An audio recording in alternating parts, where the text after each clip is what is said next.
اللهم صل وسلم على سيدنا ومولانا ووسيلتنا إليك محمد المامون وعلى آله وصحبه واجعل كتابي هذا بجاهه عندك سرا مصون.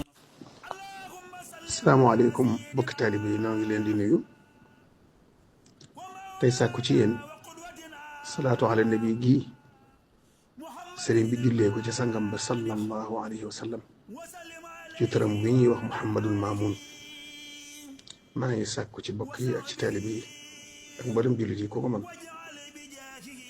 mu jullee ko ci yonent bi bu noppee mu def ko addiya Cheikh Muhammadul Maamun moom Cheikh Sidil Muxtaar radiyallahu taala anhuma wa nafaana bi barakaatihi wa amiin.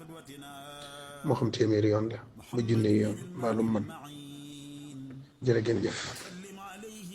اللهم صل وسلم على سيدنا ومولانا ووسيلتنا إليك محمد المامون وعلى آله وصحبه واجعل كتابي هذا بجاهه عندك سرا مصون.